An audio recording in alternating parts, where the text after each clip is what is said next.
Ukraine में लगभग 8 दिन तक बंकर में गुजारने के बाद हमीरपुर लौटे मेडिकल स्टूडेंट अनन्य शर्मा ने जो आप बीती सुनाई वो रोंगटे खड़े कर देने वाली थी। अनन्य शर्मा यूक्रेन के खार्किव शहर में मेडिकल की पढ़ाई कर रहे थे। युद्ध के हालात बनने के बाद उन्होंने घर वापसी के लिए फ्लाइट बुक कर ली थी, लेकिन ऐन मौके पर फ्लाइट कैंसिल हो गई। सर 8 दिन बंकर में बिताने के बाद हम लगभग 2,500 से 3,000 बच्चे हम रेलवे स्टेशन की तरफ रुख किया। सुबह उठे और कम से कम 12 किलोमीटर हमने पैदल रास्ता तय किया। तब तक खाने पीने का तो हमारे पास सब कुछ सामान ख़त्म हो चुका था, क्योंकि जितना हम अरेंज कर सकते थे वो ख़त्म हो गया था।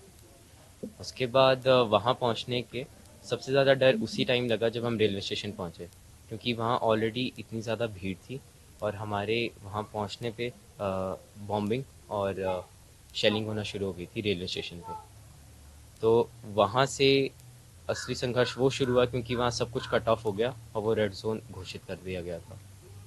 हम सब बंकरों में रहे उधर 2-3 घंटे।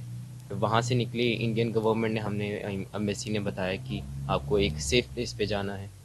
हम वहाँ से लगातार मैंने और मेरी टीम में जो हम बच्चे जो हम एक साथ बन के वॉलंटियर बन के 1,500 बच्चों को संभाल रहे थे। हमने वहाँ से फटाफट उनको इवैक्यूएट करना और उनको उस जगह पे लेके गए। पिसोचिन नामक जगह थी वहाँ पे। हमने लगभग 15 से 20 किलोमीटर का डिस्टेंस पैदल कवर किया।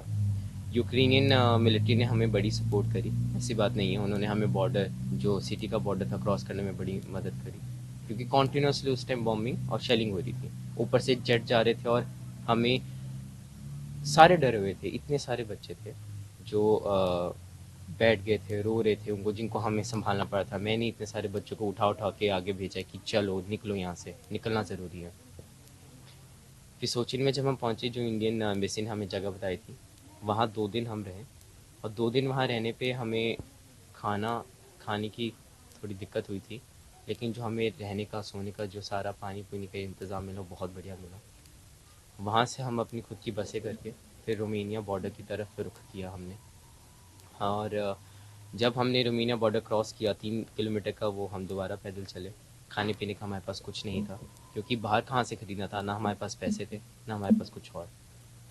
जैसे तैसे करके जब हमने वो बॉर्डर क्रॉस किया, तो जो इंडियन ऑफिशियल्स थे जिन्होंने हमें ग्रीट किया, इंटरनेशनल ऑर्गेनाइजेशंस जो वहाँ ऑलरेडी थी, उन्होंने हमें काफ़ी मदद करी, खाने के लिए दिया, पीने के लिए दिया।